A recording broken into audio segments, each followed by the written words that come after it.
Hola, buenos días. ¿Me confirman si ven la pantalla, por favor? Doctor, buen día, sí se ve. Bien. Entonces, vamos a iniciar la actividad del día de hoy. Y este es el tema que les había preparado, una revisión de los principales antivirales que tenemos de uso hospitalario, principalmente porque son infecciones graves generalmente. Y vamos a conocerlo pues por familias para ver el uso correcto, cuándo utilizarlos, cómo utilizarlos. Y algo muy importante es cuándo no utilizarlos, porque como sucede con los antivirales también pueden producir resistencia y el uso irracional también genera este problema y obviamente en el tiempo pierden eficacia por el uso indiscriminado de antivirales, ¿no? Entonces es importante saber cómo utilizarlos. Y en esta sesión vamos a hablar de varias familias conocidas de las principales infecciones virales. No haremos detalle de todo, por supuesto, porque es bastante amplio, pero es importante saber que existen varios mecanismos de acción.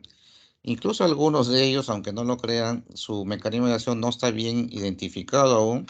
Se sabe el efecto, pero no se sabe cuál es el mecanismo por el cual logran inhibir la replicación de muchos virus.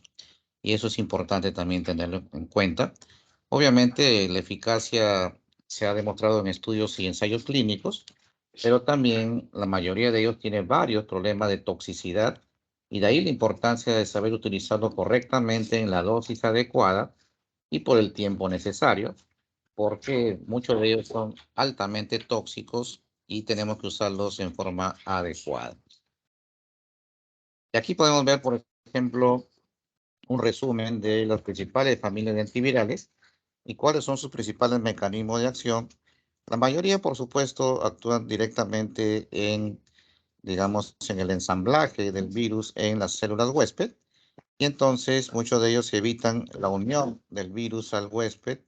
Otros evitan que una vez que se unieron, evitan que estos se empiecen a multiplicar o replicar, es decir, inhiben diferentes estadios de la replicación viral, como por ejemplo la transcripción, el tema de la replicación y finalmente la liberación de estos virus hacia el torrente sanguíneo para que invadan nuevas células. Entonces, a varios niveles actúan estos antivirales y es importante entonces conocerlos adecuadamente.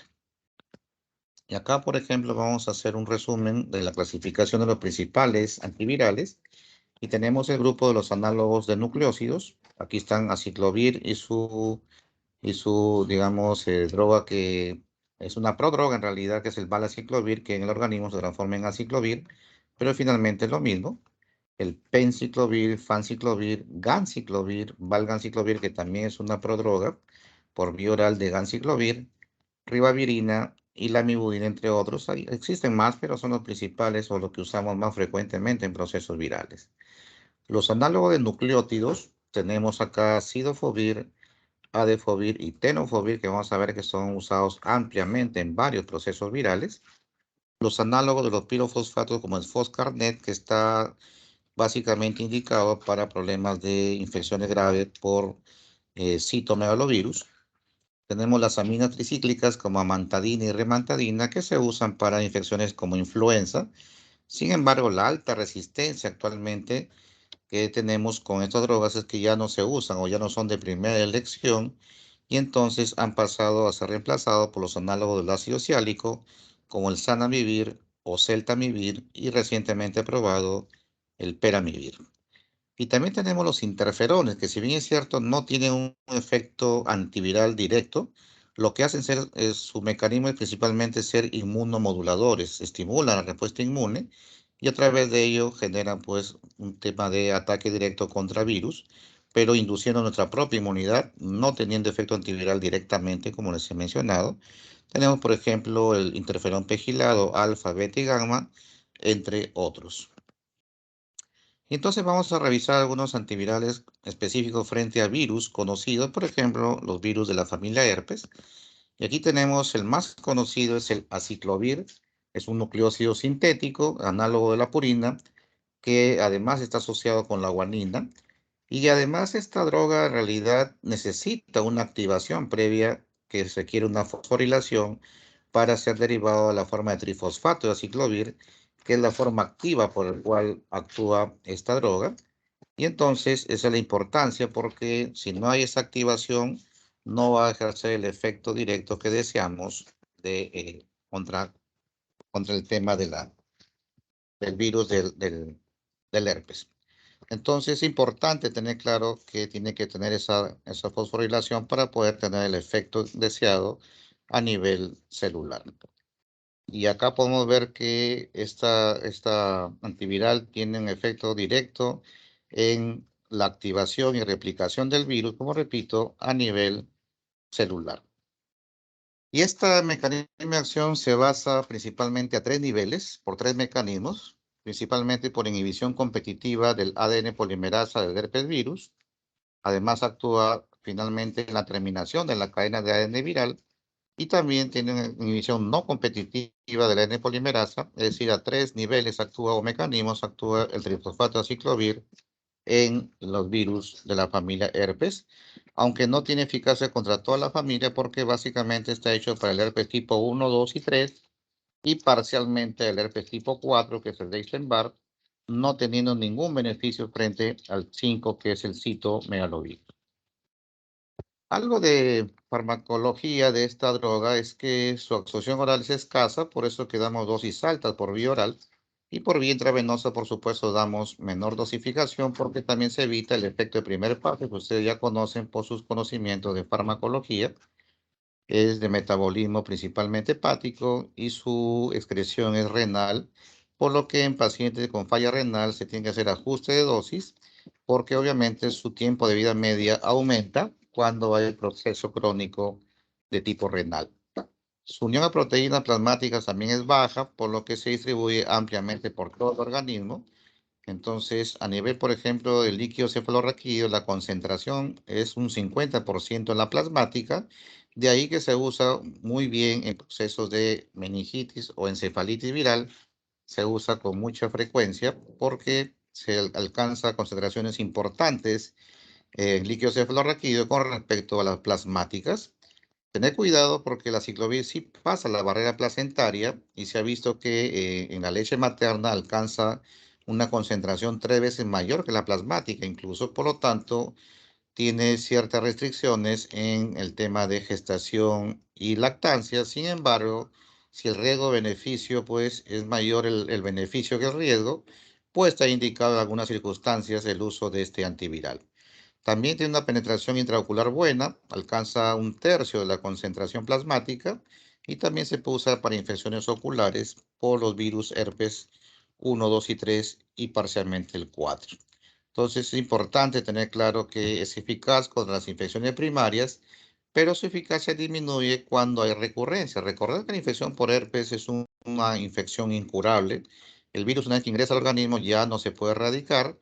Por lo tanto, las recurrencias son factibles que aparezcan y cuando suceden, el aciclovir cada vez es menos eficaz. De todas maneras, se puede utilizar profilaxis con dosis menores de las estándar y se usa por más tiempo para evitar la frecuencia de recurrencia. Creo que lo mencionamos en el tema de ITS cuando hablamos de herpes genital. Cuando hay el diagnóstico de herpes genital recurrente con 6 o más episodios al año, se puede usar dosis de 400 miligramos diarios por unos 2 a 3 meses y eso disminuye la frecuencia de recurrencias. Obviamente es una solución temporal porque ya hemos dicho que también hay riesgo de resistencia al usar dosis menores por mayor tiempo. Sin embargo, pues digamos, las dificultades que tiene un paciente que tiene estas recurrencias son bastante incómodas, el dolor, las molestias que tiene, su actividad sexual también se ve afectada, por lo tanto está justificado muchas veces el uso de esta profilaxis. Es importante entonces eso. También se puede usar cuando el paciente ha tenido herpes zóster, porque se ha visto que podría tener algún beneficio en la prevención de la neuralgia postherpética, pero eso no es tan frecuente, porque en realidad muchos pacientes que han sido tratados de herpes zóster, aún así, cuando fueron tratados con dosis y tiempos adecuados de aciclovir, igual han desarrollado esta complicación que se llama neuralgia postherpética, así que por eso su uso es controvertido, porque no ha demostrado que hay otra prevención importante. ¿Sí? Sin embargo, pues en pacientes inmunodeprimidos se usa muy frecuentemente debido a que ese es el grupo los cuales pueden complicarse fácilmente, incluso por las, los miembros de la familia menos agresivos con el herpes tipo 1, igual en condición de inmunosupresión puede producir obviamente problemas graves como una encefalitis herpética. Y su indicación básicamente es para en herpes genital. Siempre recordar esto, no sé si lo mencioné en la clase ITS, pero cuando hay un herpes genital, el tratamiento tópico no sirve, siempre se usa sistémico. El tratamiento tópico solamente se usa cuando tenemos algún herpes labial. Solo ahí puede servir las cremas, pero realmente a nivel de mucosas, como la parte genital, el tratamiento siempre debe ser sistémico. También se usa en gingivo, estomatitis herpética, encefalitis, por supuesto. Hay que usar 10 miligramos por kilo por dosis cada 8 horas por 10 días. Se puede usar en trasplantes, por ejemplo, como profilaxis. En queratoconjuntivitis herpética también es otra indicación de uso tópico. En varicela zoster se usa dosis bastante altas, 20 miligramos por kilo, 4 veces al día en niños. Y en adultos se usan 800 miligramos 5 veces al día durante 7 días como mínimo. Eso es una dosis importante y una dosis muy alta que es la correcta.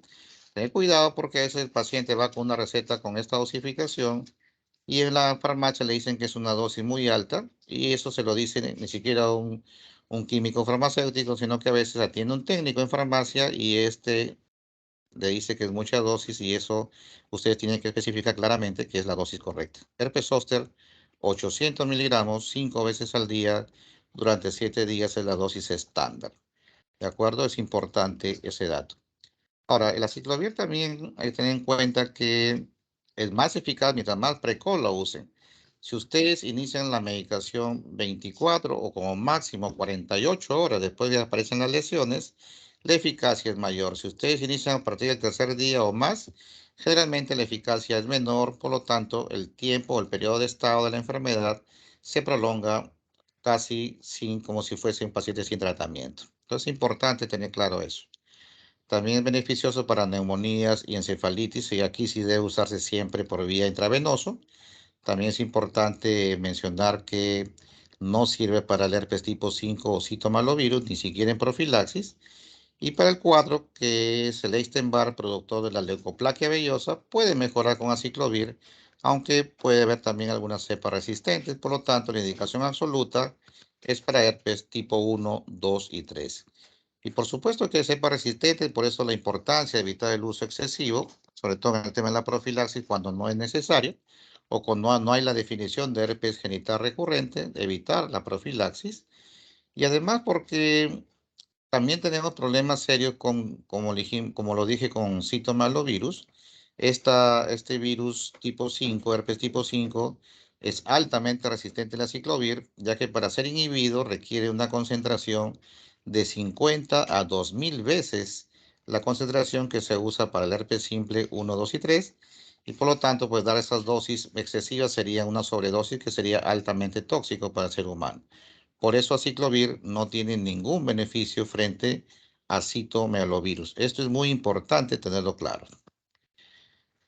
La resistencia es baja, sobre todo en inmunocompetentes, pero en inmunodeprimidos es más alta debido a que en este grupo se usa con mucha más frecuencia. Eso es importante mencionar también. ¿Sí? Puede haber resistencia cruzada porque el mecanismo de acción es similar. Si hay resistencia a ciclovir, también lo puede hacer al penciclovir y al fanciclovir. Ese es importante. Las infecciones por virus herpes simple o varicela zoster, que es el tipo 3, resistentes a la ciclovir, pueden responder al Foscarnet. El Foscarnet dijimos que está hecho para citomegalovirus, pero también tiene eficacia contra el virus tipo 1, 2 y 3. En cambio, no a la inversa. El aciclovir no funciona contra citomegalovirus. Eso es importante. Y esta eficacia del Foscarnet es que no requiere, puede ser activado a trifosfato, como el caso del aciclovir. Efectos tóxicos, por supuesto que tiene varios, tener mucho cuidado, sobre todo antecedentes de pacientes que tienen antecedentes de convulsiones, porque puede producir o bajar el umbral de la convulsión, hipoxia, alteraciones electrolíticas, insuficiencia hepática grave, están descritos, poco frecuentes, pero cuando aparecen son graves. Más frecuentes son alteraciones gastrointestinales, gastritis, cefalea, erupciones cutáneas. Por vía intravenosa puede producir flebitis, usarlo siempre en infusión lenta, evitar obviamente una infusión rápida. Es importante eso. En algunos casos ha producido disfunción renal, pero ha sido reversible y eso es debido a que se usó una infusión rápida o el paciente no fue hidratado correctamente o ya tenía algún problema de falla renal. En ese contexto, que tener mucho cuidado con las dosis altas porque estas aumentan el riesgo de estas complicaciones. Por eso la recomendación, usarlo en perfusión lenta, como mínimo 1 hora, con una adecuada hidratación al paciente y evitar el uso simultáneo de otros nefrotóxicos como aminoglicósidos, como AINES o como sustancia de contraste para el tema de las tomografías o resonancias. ¿De acuerdo? Por vía intravenosa también puede producir encefalopatía, letargia, somnolencia, temblores, alucinaciones, convulsiones y comas, sobre todo asociado en pacientes de la tercera edad o que tengan un grado de insuficiencia renal. Puede producir hepatitis, lo mencionamos, aunque es raro, pero hay que vigilar la función hepática durante el tratamiento. También puede trastornos hematológicos. Se ha visto aparición de púrpura trombótica, trombocitopénica y el síndrome hemolítico urémico, sobre todo en inmunodeprimidos, pero es baja la frecuencia. Sin embargo, cuando aparece puede comprometer y poner en riesgo la vida del paciente. Es importante. El uso tópico puede producir escozor, prurito, eritema, y cuando se usa pomadas para tratamiento ocular puede producir escozor, inflamación de los párpados o una franca conjuntivitis. Importante tener en consideración estos efectos secundarios que podrían aparecer.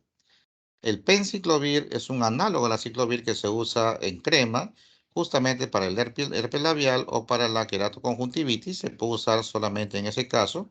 Se aplica cada 2 horas, excepto en las noches, y se aplica durante 4 días. Y se ha visto que tiene efectos muy buenos, aunque no hay estudios comparativos a gran escala con aciclovir.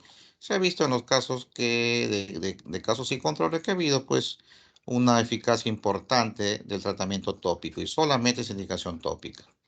En cambio, el fanciclovir se convierte en penciclovir tras su administración oral y esa es una alternativa al aciclovir porque tiene una mejor biodisponibilidad y sin embargo, pues la resistencia cruzada. Si hay resistencia al aciclovir, dijimos que el fanciclovir tampoco tiene beneficio. También algunos efectos secundarios como dolor de cabeza, náuseas y diarrea. El valaciclovir es un profármaco o una prodroga. Digamos, transforma el organismo a aciclovir. Sin embargo, como tiene más biodisponibilidad, la ventaja es que necesitamos menos dosis para alcanzar las concentraciones adecuadas contra el virus 1, 2 y 3. Y eso es importante porque la biodisponibilidad es 55% mayor que el aciclovir. Y este valaciclovir se usa pues en herpes genital, se ha visto en las mismas recurrencias, que incluso tiene una efectividad algo mejor que el aciclovir. Y la dosis, como le dije, es suficiente con 500 cada 24 para supresión de herpes genital y cada 12 para evitar las recurrencias. Esa es la ventaja, que usamos menos tabletas por día, a diferencia del aciclovir que requerimos más dosis y con una posología más frecuente también. En el tratamiento del herpes zóster en pacientes inmunocompetentes en mayores de 50 años, consigue una reducción rápida del dolor en el caso de la neuralgia posherpética también, comparado con el aciclovir. Se tolera bien, los efectos secundarios obviamente son los mismos porque es la misma prodroga, se transforma en la misma medicación en el organismo y los mismos efectos también hematológicos, tener cuidado con púrpura trombótica, con síndrome hemolítico urémico y también tener cuidado, sobre todo en los que requieren altas dosis y por tiempo prolongado. Hay que vigilar también el estado también del Glasgow, del sensorio, porque puede producir alucinaciones, confusión y también dijimos la posibilidad de convulsiones. Esta tabla es para que la tengan a la mano, la revisen ustedes cuáles son los nombres comerciales, el tema de las presentaciones, de la dosificación, para que ustedes puedan tener claro cuál es el uso correcto de estos antivirales. Sí, acá tenemos también el tema de las vías de administración, la dosis correcta, el tiempo de uso y algunos comentarios sobre cada una de estas drogas para que tengan ustedes siempre la consulta a la mano del uso de estos antivirales. Además, la dosificación cuando hay problemas renales, cuál es el ajuste de la dosificación en pacientes con falla renal en función del clearing de creatinina, pacientes que estén en hemodiálisis Y también aquellos que presenten insuficiencia hepática, también algunos comentarios de cuándo usar y principalmente cuándo no usar este grupo de antivirales. Igual acá la dosificación para pacientes con falla renal. Y hay otras drogas que están actualmente en estudio para, digamos, atacar directamente este grupo de virus y se busca que tengan algún mecanismo de acción diferente, pero todavía están en proceso de aprobación. Y otros antivirales que están hechos específicamente contra el herpes tipo 5 o citomegalovirus es el ganciclovir, que también requiere fosforilación para la activación de este. Y el mecanismo de acción también pues, es inhibir la trifosfato de N polimerasa viral y por lo tanto inhibe la síntesis del ADN viral.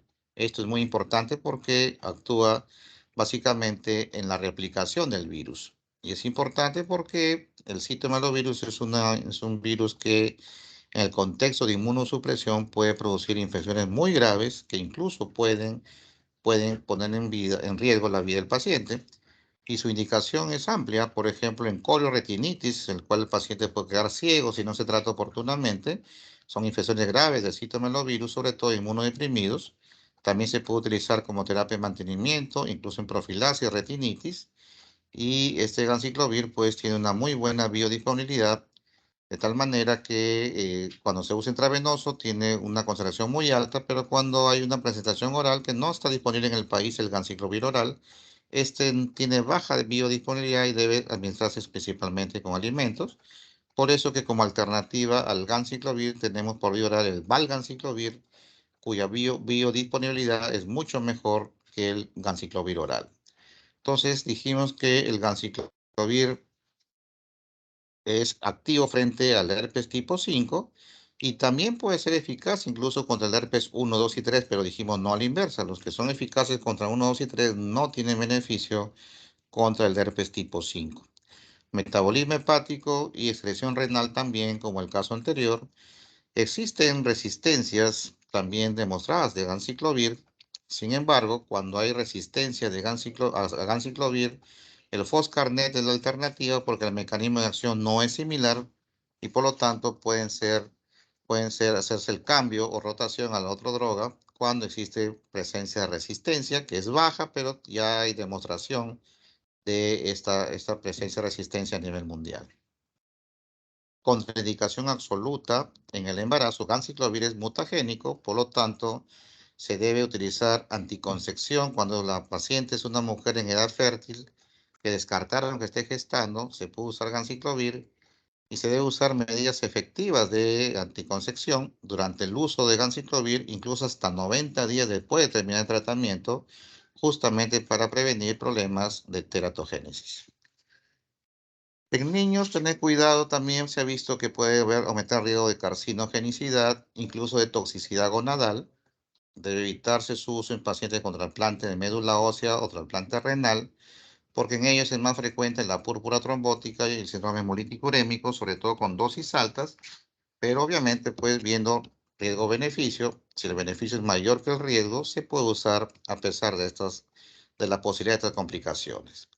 También tiene efectos adversos, es mielotóxico, por eso puede producir pancitopenia, que es reversible generalmente con la suspensión, pero cuyo riesgo aumenta cuando se mezcla con otras drogas mielotóxicas como la acidobudina, la azathioprina, el micofenolato, entre otros, que van a producir o aumentar el riesgo de pancitopenia.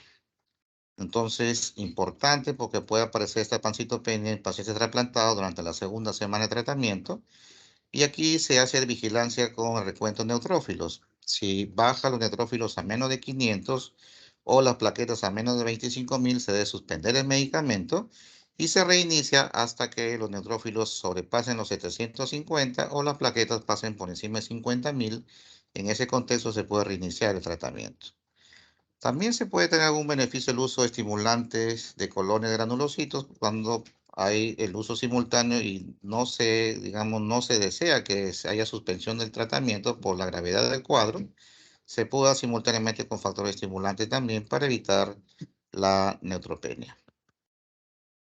Otros efectos secundarios gastrointestinales, desprendimiento de retina, Nefrotoxicidad, retinitis, fiebre, son síntomas bastante frecuentes, pero generalmente no son graves. Rara vez pueden producir alteraciones psiquiátricas o incluso convulsiones, pero no es frecuente.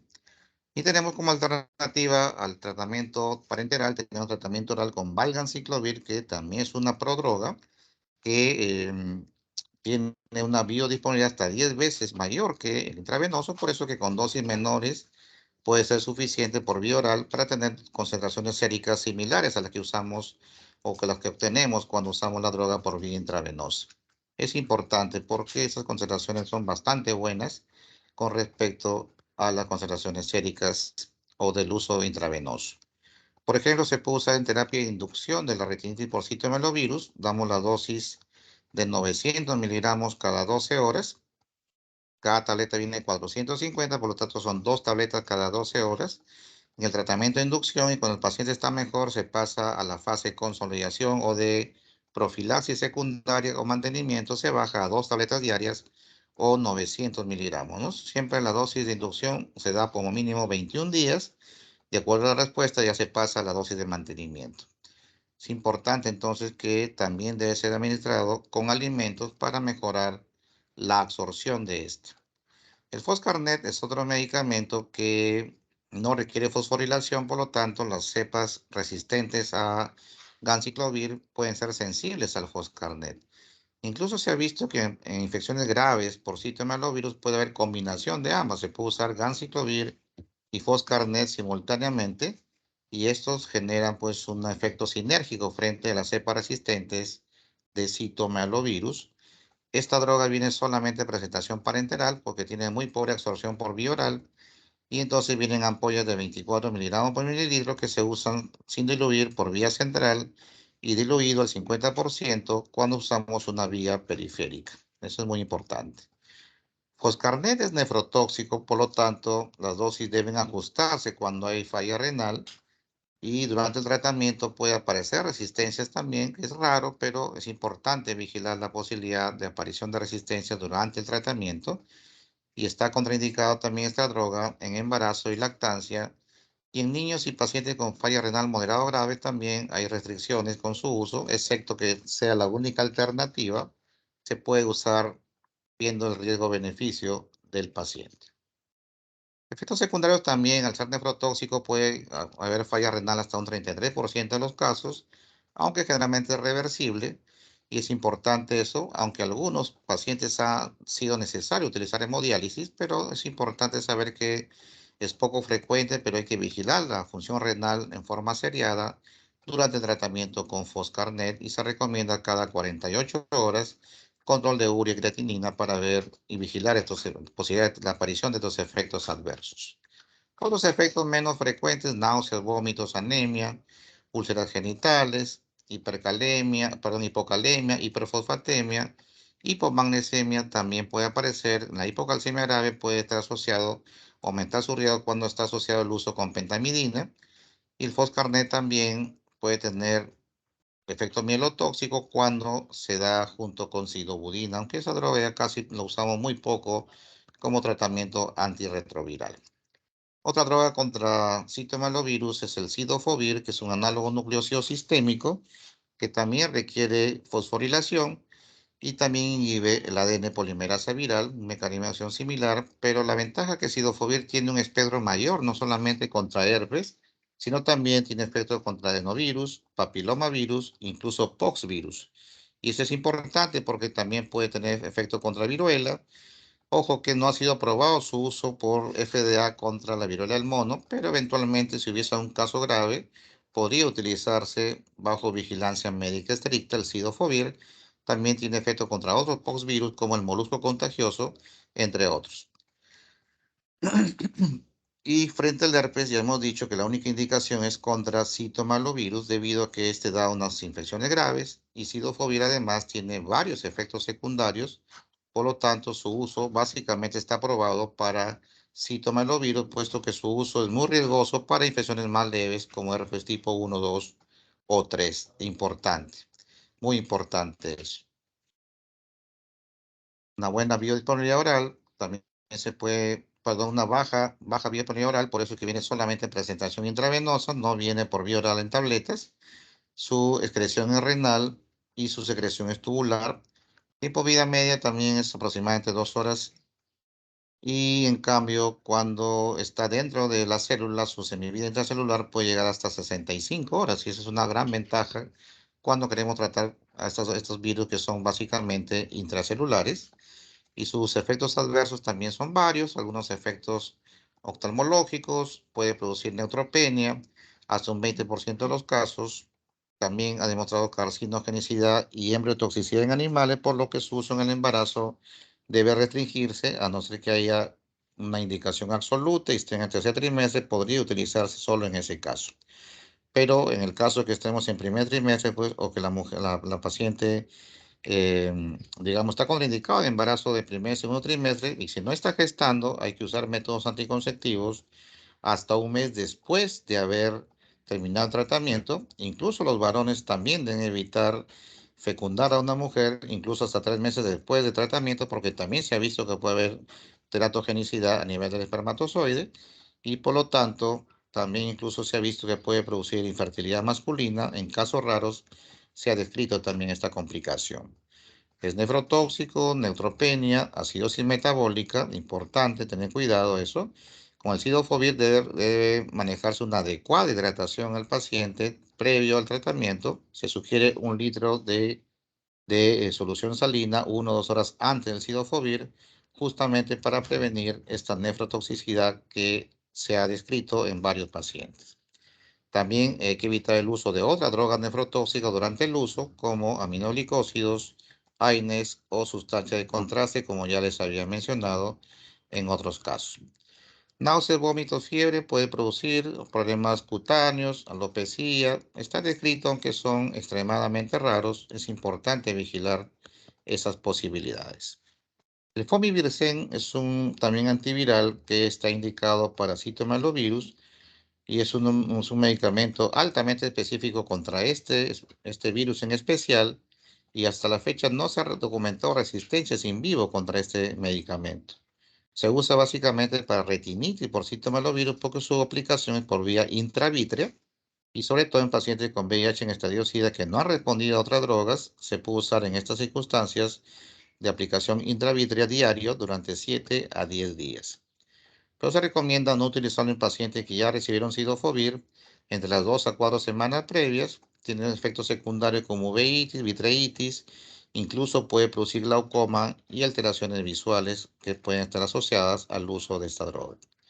Nuevamente esta tabla para que revisen ustedes las dosificaciones, las presentaciones de los principales antivirales que están hechas contra citomegalovirus. Otras drogas están en proceso de aprobación, pero obviamente aún no han sido aprobados, y otras han dejado de utilizarse debido a que no han pasado por los estudios de seguridad y de eficacia. Contra la hepatitis B, Contra la hepatitis B tenemos también otros medicamentos. El interferón no es un antiviral, ya lo había mencionado, tiene un efecto directamente de inmunoestimulante o inmunomodulador, hace que nuestras células de defensa despierten y ataquen pues al virus de hepatitis B, pero no tiene un efecto directo. No va a ser mucho detalle de los interferones porque actualmente ya no son de primera elección, porque han aparecido otros medicamentos mucho más potentes contra la hepatitis B, y estas son las dos drogas que voy a mencionar al final. La lamivudina, que es un antirretroviral que se usa para VIH, también se usó para hepatitis B crónica con una dosis solamente de 150 cada 24 horas.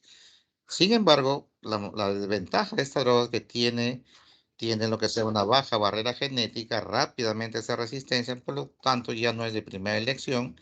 Y entonces, a raíz de ese problemas de eficacia, de Ofovir también se usó en un momento, entonces se llegó a utilizar principalmente ahora el tenofovir y el entecavir, que son las dos drogas de elección actualmente para el uso en hepatitis B. Tenofovir es un análogo nucleótido de la transcriptasa reversa del VIH, pero también combate la polimerasa de la hepatitis B, buena absorción oral. La única contraindicación es en tercera edad, en pacientes con nefropatía por sus efectos secundarios, y evitar su uso con otros agentes nefrotóxicos. Y el entecavir es inhibidor de transcriptasa inversa análogo nucleócido. Se usa por vía oral. También tiene algunos efectos secundarios, pero básicamente son bajas. La frecuencia de efectos secundarios está aprobado para adultos, incluso para niños mayores de 2 años también se usa. Tanto así que nuestra norma técnica está aprobado su uso en varios escenarios, como por ejemplo pacientes con cirrosis, con transaminasemia o carga viral alta, o presencia de antígeno E positivo o negativo. Eso va básicamente a diferenciar el tiempo de uso, pero estas drogas son bastante seguras y se usan casi en todos los escenarios. Y entonces tenemos tenofovir, que se usa 300 miligramos una vez al día en pacientes monoinfectados por hepatitis B, y los coinfectados con el VIH usamos terapia triple, pues antirretroviral que contenga tenofovir, y esto combate ambos virus simultáneamente.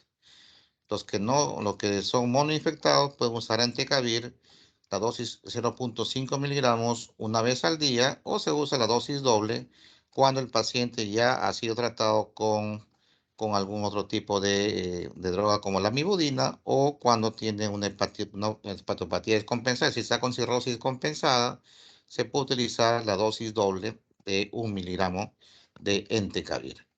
Con hepatitis C también pasa algo similar. La primera droga que aparecieron fueron los interferones, que no mencionaré con detalle porque ya no se usan. Tenían una restricción de pacientes jóvenes con carga viral baja, específico para algunos genotipos. Entonces tenía muchas restricciones y su uso era muy bajo, con efectos secundarios importantes, sobre todo a nivel de la zona de aplicación, porque se usaba por vía intramuscular. Y este estaba asociado a ribavirina, que era otra droga que también producía muchos efectos secundarios, y la combinación realmente hacía que los pacientes tengan muy pobre adherencia, la combinación de interferón con ribavirina. Y después aparecieron otras drogas como los inhibidores de proteasa, que aparecieron justamente contra hepatitis C y que vamos a mencionarlos más adelante en un cuadro. Y entonces estos empezaron a mejorar un poco el tema de la eficacia, ¿no? Los primeros inhibidores de proteasa fueron el Boceprevir y el Telaprevir en el 2011. Tenían tasa de eficacia bastante buenos, pero con bastantes efectos secundarios. Igual había problemas de adherencia al tratamiento. Y entonces a partir de 2014 empiezan a aparecer los inhibidores de polimerasa NS5A y 5B, que finalmente fueron apareciendo, que son los más potentes actualmente, y algunas de estas combinaciones incluso pueden combatir todos los genotipos. Tienen efecto pangenotípico de la hepatitis C, que no solamente curan la enfermedad, sino que tienen la capacidad de erradicar al virus. Por ser virus ARN, pueden erradicar el virus, a diferencia de hepatitis B, que básicamente se usa para el tratamiento de la enfermedad, pero no puede ser erradicado por ser virus ADN. Por ejemplo, para genotipo tipo 1, había estas combinaciones sofosbuvir más imiprevir con o sin ribavirina. Para el tipo 2, también combinaciones recomendados. Y estos tenían que hacerse pues, por especialistas básicamente de gastro o de infectología, y entonces era un manejo bastante fino con respecto a los genotipos. Había incluso usos en poblaciones especiales como cirróticos, trasplantados, coinfectados, hasta que aparece esta combinación de sofosbuvir, velpatasvir, el cual esta combinación tiene un efecto pangenotípico contra todos los genotipos, es eficaz. Viene en una sola tableta y con un uso de 12 semanas, en 3 meses puede combatir la enfermedad, incluso puede erradicar al virus, como les he mencionado. Tratamientos bastante que ya los tienen disponible el Ministerio de Salud. De hecho, ya hemos tenido varios pacientes en tratamiento que nos ha ido muy bien. El Bepatasvir y sofosbuvir es una muy buena combinación que combina a un inhibidor de 5S, del NS5A, que es el sofosbuvir, y del NS5B, que es el Velpatasvir principalmente. Contra virus influenza tenemos este grupo de aminas tricíclicas como la mantadina, que realmente ya no se usan, por eso que no lo voy a mencionar. Y básicamente aparecen los inhibidores de la neuroaminidasa como el zanamivir y el oseltamivir, que son los que se usan actualmente de primera elección para el tema de influenza. Sin embargo, la única droga que se usa por vía intravenosa es el peramivir, que ha sido aprobado por la FDA y es eficaz contra el virus influenza tipo A y tipo B. Incluso tiene una potencia mayor que zanamivir u oseltamivir, o incluso combate cepas resistentes a las drogas anteriores. Contra virus sincitial respiratorio tenemos ribavirina, se puede utilizar también, se ha usado en otros virus como hepatitis B y C también con menos eficacia, pero es una droga que tiene bastantes efectos secundarios, no se usa habitualmente, cuando se usa con indicación absoluta. El palivizumab es un anticuerpo monoclonal que básicamente también efecto inmunomodulador, no tiene efecto antiviral directo. Bien, entonces esa era la revisión. Pasamos a una ronda de preguntas, si las hubiese, por favor, para poder aclarar en este momento. ¿Alguna pregunta, por favor?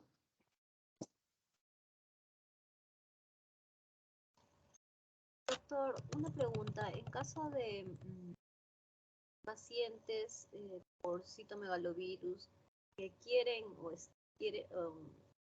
están intentando tener un proceso de fertilidad, tratamiento de fertilidad, ¿cuál de todos estos sería recomendable?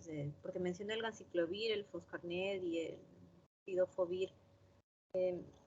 Dentro de ellos, ¿cuál sería menor o siempre todos tienen el mismo contraindicación? Gestación, ¿no? Lo que le entendí porque no lo escuché bien. Así es. En realidad todos tienen contraindicación y la idea es que tienen que evitar la gestación a toda costa. Y si ya la paciente está gestando, tienen que ver si está en el trimestre. Está en tercer trimestre, se puede utilizar con cierta seguridad. O si el primero o segundo trimestre, evitarlas a toda costa, excepto pues que sea un cuadro tan grave que el beneficio sea mayor que el riesgo. Solo en ese caso se recomienda utilizarlo. De lo contrario, es mejor evitar su uso. ¿De acuerdo? Y si es una mujer en edad fértil, también mencionamos que lo mejor es que esté bien con una anticoncepción adecuada y esa anticoncepción se debe mantener incluso hasta 3 meses después de terminar el tratamiento para evitar cualquier riesgo de teratogenicidad. Importante es evitar su uso. Son drogas bastante tóxicas, pero muchas veces necesarias para la forma grave de presentación. Bien, Gracias. entonces nos vemos más tarde. Unos minutos más voy a programar la actividad de la revista para las 12, me parece, a la 1 voy a revisar bien mi horario para que puedan presentar a ustedes la revista que les asigné la semana pasada. Entonces nos vemos más tarde, por favor, entremos puntuales. Gracias y buenos días. Buen día, doctor. Gracias.